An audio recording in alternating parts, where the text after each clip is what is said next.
Episode 52, Job at the Factory. This story will be about Timmy, a guy who lived and worked on the outskirts of town. Timmy had been working in a factory for the past 3 years, and as someone who enjoyed the daily routine of his job, Timmy loved and wanted to work at the factory for a long time to come. But little did he know that his routine at work was about to take an eerily unexpected twist. One day while he was working, his supervisor made an announcement that they will be moving their production operations to another location. Some workers were upset, but for Timmy, he was quite excited with the changes, seeing that the new location would be closer to his home. So the night finally came for Timmy to begin work at the new factory. It was the first time that Timmy had seen his new workplace, so he was in awe at how massive the place was. End to end, the factory stretched across for a quarter of a mile. Spick and span, the floor was so clean that Timmy could see his reflections from it. Timmy's night started with his supervising officer giving the group of night shift workers a brief tour of the place before they began working through the night. Timmy sat alone at a corner of the site, where his role was to pack the goods into large cardboard boxes and shelving them. Once a set of boxes were all packed and shelved, he had to put the boxes onto a machine that will push the boxes to another department in the factory. Time went by fast, as it usually does for Timmy, as his workload was pretty heavy. Looking at his watch, it was 3 a.m. now, and as he felt his eyes closing, Timmy stood up, went to the back shelves to count how many more boxes he needed to pack before he could get them onto the machine. Timmy walked around a little bit to wake himself up, and as he was standing in front of the shelves and counting the boxes, he saw from his peripheral vision that one of the boxes moved forward slightly towards the edge of the shelf. Timmy turned to look and thought that it was probably just him being tired and that the box never moved. Timmy continued counting the boxes, and that was when he looked down. Nothing was there, but he was almost sure that he saw a hand creep from the bottom of the shelf and hid back in time before Timmy had looked down. More curious than afraid, Timmy went on his knees and placed his head on the floor sideways as he tried to look underneath the shelf to where he thought he saw a hand. But there was nothing there. It was empty. Timmy thought that he must be really tired. So he got back up and walked over to the pantry area to grab a cup of coffee. As he was there, alone, sipping his drink, he thought about what he had seen earlier. He was thinking if it was just his imagination or if it was indeed really a hand that he saw. Timmy thought that it could also have been his own reflection, since the floor was close to spotless. Timmy then recalled about the box that he thought had moved earlier. Timmy thought to himself, could it be possible that I accidentally knocked into it earlier? Yeah, maybe I did. Why am I thinking so much about it anyway? It's such a small matter. I guess I'm just not as comfortable as I thought I was. It is a new environment, after all. Soon after, Timmy snapped out of his thoughts and noticed that he had been away from his desk for 15 minutes. So Timmy gulped down the rest of his drink and went back in to pack his boxes. Right when Timmy reached his desk, he noticed something was odd. The box that he thought moved on its own earlier was now on the floor.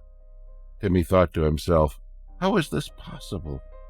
The box is at least 10 pounds. There is no way that the box could have been moved by the wind. After letting out a brief sigh and trying to ignore the fact that there could have been something out of the ordinary that happened, Timmy took hesitant steps towards the box. His instincts told him that something was wrong. His goosebumps on the back of his neck and forearms agreed. He felt uncomfortable as he approached the box, but Timmy told himself, this is nothing. I'm just overthinking about things. I've worked for this company for the longest time. There couldn't have been anything worse than what I had experienced before. And right when Timmy was picking up the box, his peripheral vision saw a hand reaching out again. But before he could turn, he felt a hard tug on one of his ankles. as he fell face first with his head hitting against the sharp bottom corner of the shelf in front of him. Timmy was out. He couldn't remember anything else at that point of time. The next thing he saw was the bottom of the shelf as he laid down flat. Timmy slowly got up and looked around. No one else had seen him, since he was hidden between the shelves. That was when he felt a sharp pain on his forehead. He tapped lightly on it, and thankfully there wasn't any blood, but he knew from the pain that there was at least a scar. Timmy stumbled forward as he was still in a daze about what had happened earlier. As he walked back to his desk, he could see, in the distance, a couple of other workers going about their own work, minding their own business. Timmy then looked at the time. It was 5 a.m. He didn't realize that he had been out cold for almost 2 hours. He knew that he was behind schedule in his packing duties. So, despite the eerie incident that happened to him earlier, Timmy continued to pack as quick as he could, trying to catch up for the 2 hours that he lost. He only had an hour left before his shift ends at 6 a.m., and he was nowhere near done. While packing, Timmy thought to himself, "What happened just now? I'm sure that it wasn't just my imagination. There was no way that I fell on the floor on my own. There's just no way. I felt cold hands pulling my ankle." Timmy looked at his ankle and even noticed red scars on it. Timmy continued to be distracted in his thoughts as he tried his best to pack the boxes with 1 hour remaining. But eventually, when his shift was up, his supervising officer, Jay, came to his desk and noticed that his job wasn't completed. Jay then asked, "Wow, Timmy, you still have a lot left that you haven't packed. This is so unlike you. You usually get things done way ahead of time. Is there something wrong?" I'm sorry, I don't know if you would believe me, but something happened earlier," said Timmy. Jay then said, "Just tell me what's wrong, Timmy. You look pale and distracted. What happened just now?" Timmy shared with Jay what had happened to him earlier and even showed the scars on his ankle. Jay then said, "Oh, that looks pretty bad, and that scar on your forehead, too. Okay, I want to know what actually happened. Let's go take a look at the CCTVs. Thankfully, we installed a couple that oversees the movements between all the shelves within your area." Jay then brought Timmy to the CCTV room as they looked at it. They played the CCTV in reverse back to the point where Timmy was about to begin his shift. They were both shocked to see what was shown on the screen. The CCTV captured Timmy doing his usual packing before a black figure walked swiftly past the screen at 3 a.m. That was when the footage showed Timmy's eyes slowly closing. Timmy remembered that was when he suddenly felt sleepy. The footage then showed Timmy stood up and went to the shelves to begin counting the boxes. On the other side of the shelves, the footage showed suddenly the same black figure slid across to the opposite side from where Timmy was standing. The black figure then seemed to have one of its hands reach up and pushed a box forward. The footage then showed Timmy turning his head to look at the box. That was when Timmy said, "I knew it wasn't just my imagination. I knew that the box moved."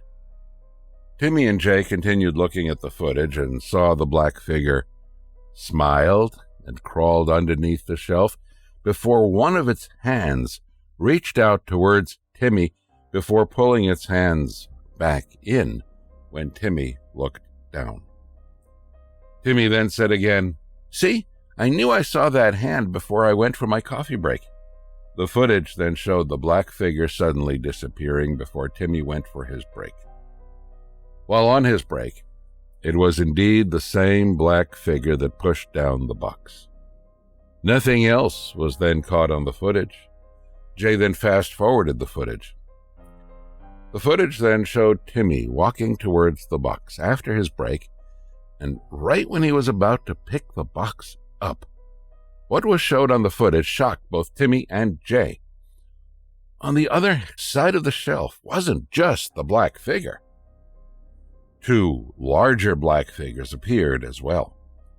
All 3 of them crawled down underneath the shelf, and 3 pairs of hands pulled on Timmy's ankle as he was swung hard before hitting the corner of the shelf before going unconscious. Jay became worried at what he saw. Not just that there were spirits lingering around the factory, but also about how aggressive these spirits were. Jay decided that this couldn't go on and it would be unsafe for the night shift workers, as they will be mostly working alone. So Jay had all operations cease the following night before a set of cleaning rituals were done. After 3 nights unoperated, the factory's night shift was back in operations. And just to monitor the situation, Jay stayed with Timmy for the first night shift back. Thankfully, there were no more boxes falling off and no more ankle-tugging incidents. Timmy went back to work as usual, but never could he forget about his first night at the new factory that gave him not only scares, but also scars that he would remember for a lifetime.